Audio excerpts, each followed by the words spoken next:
दिया छोटा।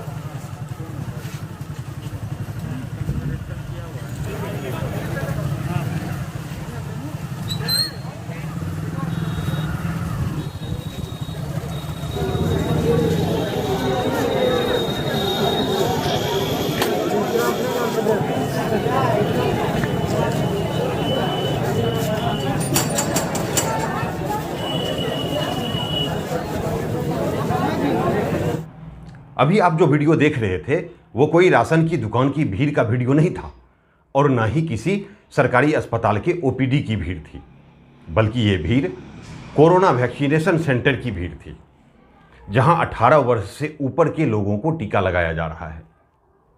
हालांकि 18 वर्ष से ऊपर के युवाओं को वैक्सीनेशन के लिए रजिस्ट्रेशन अप्रैल महीने से ही जारी है, लेकिन बिहार में वैक्सीन लगाने का काम कल यानी 9 मई से प्रारंभ कर दिया गया।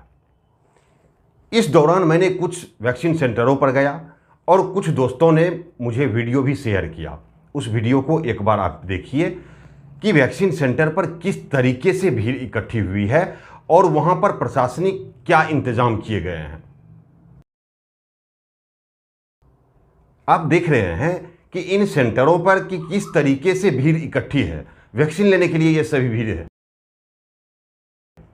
जबकि सरकार और विशेषज्ञ सभी कहते हैं कि कोरोना संक्रमण से बचने के लिए सोशल डिस्टेंस और फिजिकल डिस्टेंस बनाकर रखना बेहद ज़रूरी है और फिजिकल डिस्टेंस और सोशल डिस्टेंस बनी रहे, इसके लिए नाइट कर्फ्यू और लॉकडाउन जैसा कदम भी उठाई है सरकार ने। तो फिर मौजूदा वक्त में कोरोना जांच केंद्रों पर और वैक्सीन सेंटरों पर ऐसी व्यवस्था क्यों अपनाई गई है? यहाँ सामाजिक दूरियां बनाने का उपाय क्यों नहीं ढूंढा गया और फिर उन उपायों को लागू क्यों नहीं किया गया?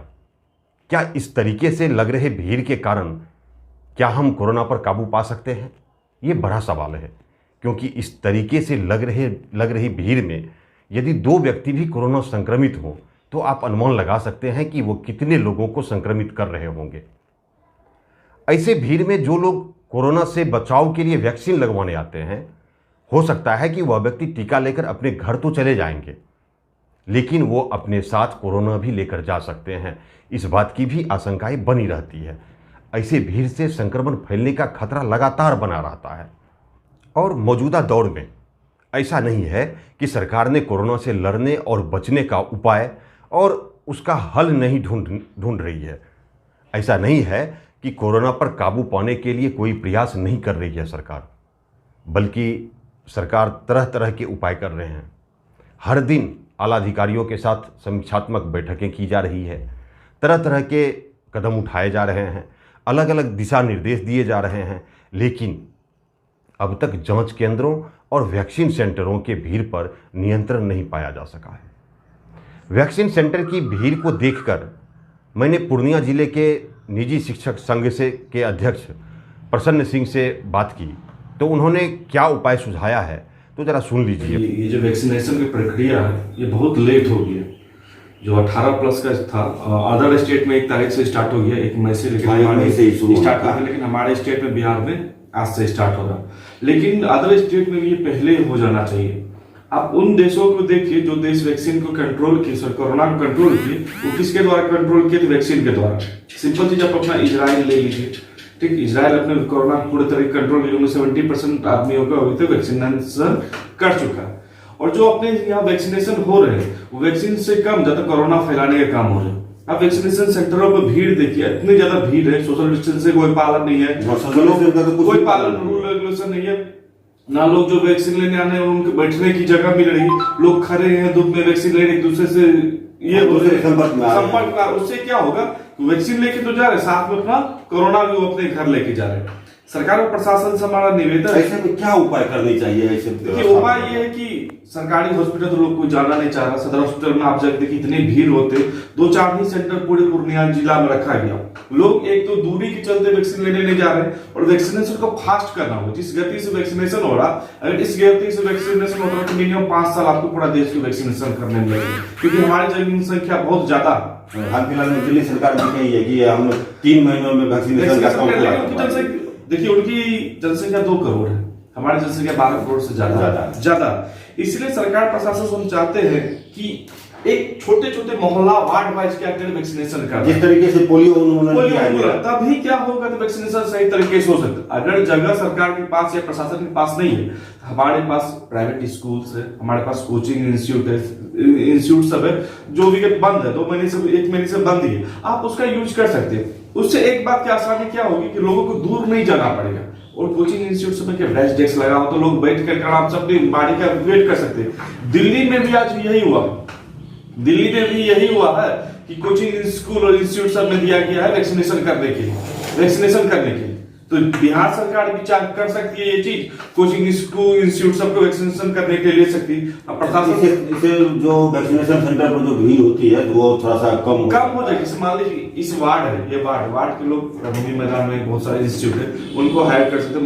मधुबनी में इंस्टीट्यूट ले सकते हैं, पॉलिटेक्निक चौक से इंस्टीट्यूट है वहां ले सकते हैं, या प्राइवेट स्कूल है वो ले सकते हैं। इंस्टीट्यूट आपको हर गली मोहल्ले में मिल जाएगा। उसका यूज वैक्सीनेशन करने के लिए सरकार कर सकती है।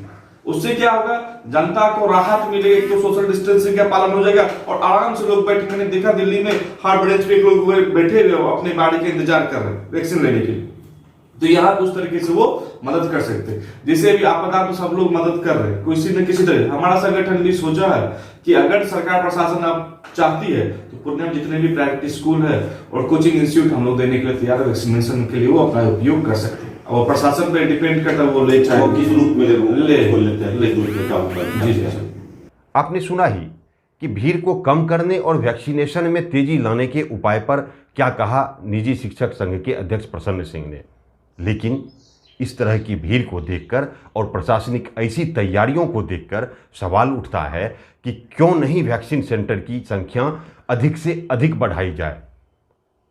हम उस भारत में हैं जहां पोलियो को जड़ से मिटा दिया गया, तो हम क्यों नहीं यूनिसेफ के उस तरीके को अपना रहे हैं जहां यूनिसेफ ने जगह जगह और घर घर जाकर 2 बूंद जिंदगी के लिए अभियान चलाकर पोलियो को समाप्त कर दिया।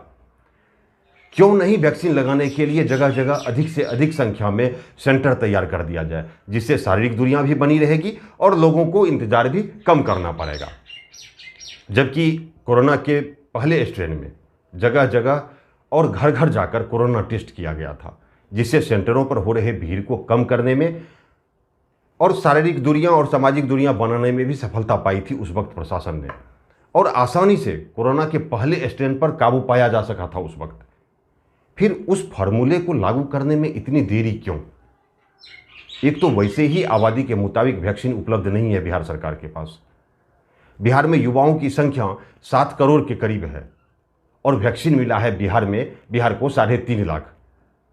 उस पर ये ऐसी भीड़ सरकार और प्रशासन के लिए चुनौती तो बनी ही है, साथ ही साथ जनता के लिए भी बड़ी मुसीबत बन गई है। और मुसीबत बने भी क्यों नहीं, जब जिला प्रशासन द्वारा बैठक बुलाई जाती है तो उस बैठक से स्थानीय जनप्रतिनिधि अनुपस्थित रहते हैं। 27 अप्रैल को जिला प्रशासन ने कोविड-19 के बचाव और सुरक्षा के लिए वीडियो कॉन्फ्रेंसिंग के माध्यम से जनप्रतिनिधियों के साथ चर्चा और विचार करने के लिए बैठक बुलाई थी। उस बैठक से भी स्थानीय जनप्रतिनिधि अनुपस्थित रहे। तो बताइए, तो ऐसे में प्रशासनिक तैयारियों की जानकारी कौन लेगा और जिला प्रशासन को सुझाव कौन देगा? ये बड़ा सवाल है और इस सवाल का जवाब आप हमारे अगले वीडियो में देख पाएंगे। तब तक के लिए आपसे इजाज़त चाहता हूँ। बहुत बहुत धन्यवाद।